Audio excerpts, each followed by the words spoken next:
Hello there my beloved Batties, and welcome to another episode of Truth Behind the Tale, the series where I take a look at some of our most famous fairy tales and delve into their real world historical and cultural origins. And today we're going to be taking a look at the 12 Dancing Princesses.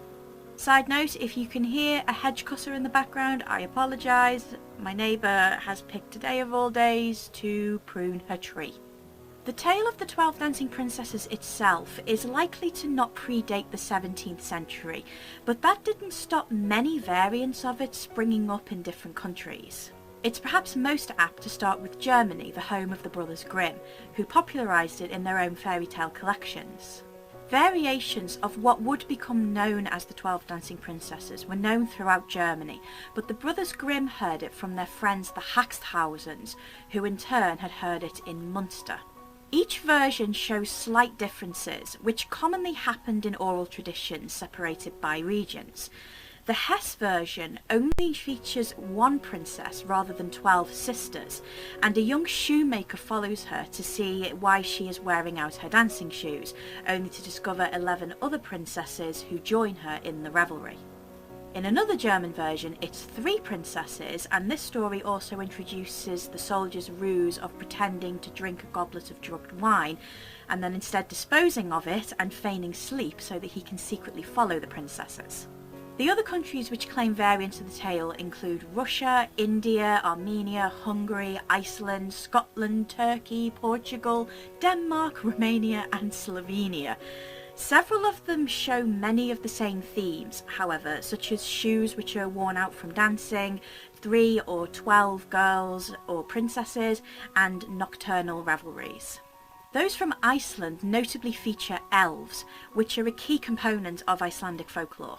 The garden of trees with gold, silver and diamond leaves is also reminiscent of a similar garden in the Sumerian epic Gilgamesh.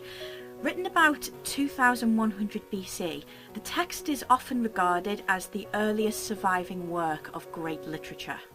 The jewelled trees are described on Tablet 9 as being the Garden of the Gods, a paradise which Gilgamesh reaches after travelling through a tunnel at the end of the earth. By the time of the Victorian period, folklore editors began to dislike the do-or-die element of the story, in that those willing to discover the princess's nightly activities were given only 3 days to do so under pain of death. Because of this, the editors found ways to avoid the gruesome sentence by having them simply disappear without explanation. Andrew Lang created a link which played on the Victorian fascination with fairies and other magical beings by saying that the men had been enchanted while in the underground and simply trapped there. He also gave each princess a happy ending of marriage. The cowherd, who discovers their secret, marries the youngest princess as opposed to the eldest, and all of the sisters marry one of the other contestants when they are freed from their enchantments in the underground.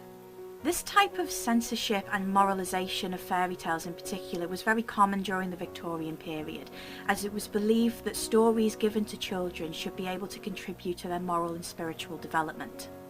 Although the links to Fairyland were done purely for this reason and not out of any pre-existing links between the fairy tale itself and fairy mythology, it's interesting to note that by placing the young men who would follow the princesses under an enchantment in the underground, it has links to real fairy folklore which says that people could go into Fairyland and disappear there for years without trace. It also links with the idea that beautiful young women were particularly vulnerable to being stolen away and enchanted by fairies.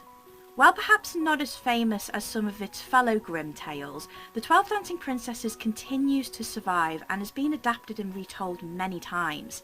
And unlike the princess's shoes, it shows no sign of wearing away. Thank you for joining me for this episode of Truth Behind the Tale. I really hope you enjoyed it. Please give it a big thumbs up if you did. And please don't forget to subscribe to the channel so you don't miss a single episode. The next episode of Truth Behind the Tale will be coming on the last Tuesday of next month. Thank you for watching, have a nice day, and I'll see you all again very soon in another video. Bye!